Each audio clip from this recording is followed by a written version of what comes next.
Hi there, welcome back to the Rare Book Views channel where I talk about how much I love books and book collecting and reading and libraries and all the book things. If you like books, please let me know. I love to hear from people about what they're reading and collecting, and I really appreciate everybody who's been so nice to me about this weird hobby I've developed of making these videos, and I've gotten some really great comments and I love seeing new subscribers. So if you're interested, please subscribe and then let me know what you're up to.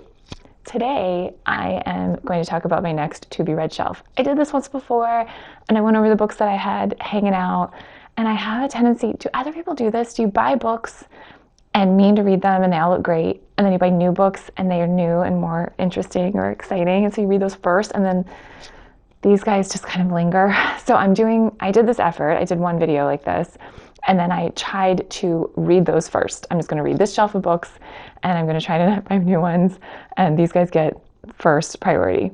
And it was great. It really made me focus, and I got kind of excited the closer I got, and it was really good. And of course, I have multiple shelves that are waiting to be read. So this is episode 2 of the To Be Read shelf.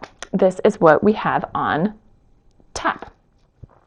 I just got this one that I'm putting it on this shelf. I really loved The Invisible Life of Addie LaRoe, I think. V.E. Schwab, so good. I love that book. It was one of my favorites. And I didn't realize that there are other books by the same author, and I found this bargain price. So this is on the list, and I'm very excited about it. And that is on the fiction list. I also have, this is illustrated by Edward Gorey. I love Edward Gorey. As a kid, I think one of my very favorite authors was John Bellairs. I did a tour of my John Bellairs collection, and I'll put a link in the notes to that. This is a vintage, and I have not even sat down to read through it, so we'll put that on the list. I'm a runner, and I love books about running. This one is by Amby Burfoot, who is runner famous. He did incredibly well in the Boston Marathon. I think he was second or first, and he is also a journalist, so his writing is amazing. This looks really good. Should read it. This is embarrassing. This is Choose Your Own Adventure Shakespeare. My husband got this for me for Christmas so many years ago. And I've just looked at it and thought, I mean, that could be fun. I'm actually going to read it. Put that in the fiction pile. Okay, this is book club, I'm pretty sure. I think it's not. I got this at a book sale. It is vintage. It does have a price and an ISBN, and I thought it was book club, but maybe it's not. If you know the points to tell if this is real or reprint, let me know. I have never read this. I have never seen any of the movies. It's a little bit past my comfort level of scary, but Halloween is coming, and I love Halloween. So I was saving this for the fall, and now's the time. We're going to put that in the haunted pile. This is cool. I just got this. This is an upgrade. I had a copy of The Wonder Book by Nathaniel Hawthorne with Arthur Rackham illustrations. I had a copy, but this one is nicer, and it was not a bad price, and the illustrations are tipped in and beautiful. So I am hoping this will be fun to read. And it shouldn't take that long, and it should be really fun to look at the different kinds of illustrations. I love Arthur Rackham. I also have quite a few Arthur Rackhams, and I think I have a video of sort of a tour of all of those. So I'll put a link to that as well. Roald Dahl is another one of those really greats that I love, and I got this, and it was very exciting, and then I didn't actually sit down and read it. It's an obscure one, and I'm very interested, but I haven't concentrated, so that should be good.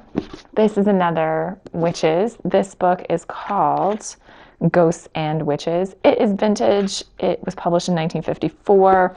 I don't have a dust jacket, but it is pretty neat. And I have also been saving this, so I put that in the haunted pile. I love this series. It's sort of Sherlock Holmes fan fiction almost, but incredibly well done. I've read quite a bit of What If There Were More Sherlock Holmes books, but Laurie King does an amazing job, and this is If He Had a Female Companion, sort of a Dr. Watson, but not at all. And this is the next one in the series. I also got this for $3. Solid fiction. This is great. I got this at a book sale for, I think, $2 this was. This, I have never read any Clive Cussler. If you are a Clive Cussler fan, please let me know. What should I read? I'm reading this Sahara because the movie is one of our favorites, and we think it is horribly underrated. It got terrible reviews when it came out. Apparently, they spent a ton of money, perhaps not the most well-budgeted. They drained a lake or something, but it is one of those movies that just cracks me up. If you know what you're getting into, it is very, I think, of the John Clancy genre. It is an adventure. It's not incredibly highbrow, but I love this movie. I love the soundtrack. I love the sidekick. I love the friend character. I love all that. So I'm hoping I'm going to enjoy this book, but I have never read any Clive Cussler. So this can go in the fiction pile. This is one of those companion TV books, one of the BBC, PBS. It's a series. There's a book. They're pretty. They have glossy photos. They have these interesting extra things, and really interesting. There's some ephemera, what happened at the time. I got this on sale. I loved the Victoria series. Who didn't? I mean, so well done. Beautiful. Great. So that will be cool. One of my great collection focuses, I obviously have too many, is books that I enjoyed as a kid. I love to have a nice copy. This is a hardcover of Sara, Pauline, and Dahl, and it looks like it's a later edition. So, but it was a bargain, and I can always upgrade if I can find an earlier one. Okay, these two. I talked about Pauline Baynes, the illustrator, when I talked about my Narnia books. She was the illustrator of Narnia, and then I have a couple other books that she illustrated, and I have glanced through these, but I've never really done really sat down and read them. So I would like to do that. I'd like to take a minute and actually read them.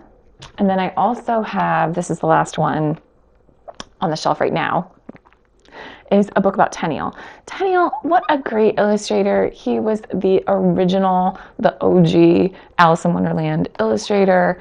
His relationship with Lewis Carroll is, I mean, really re-examined and overanalyzed, but he did not apparently love those kinds of the books. He didn't love Lewis Carroll, or they didn't really see eye to eye. It was not an easy relationship. But other than that, I don't know a ton about him. I got this at auction with a whole lot of books, so I am very interested to read this, and I've had this for a really long time. So let's see, what does that put us to? 2, 4, 5 I'm putting in the mostly fiction pile. 2 in the haunted pile.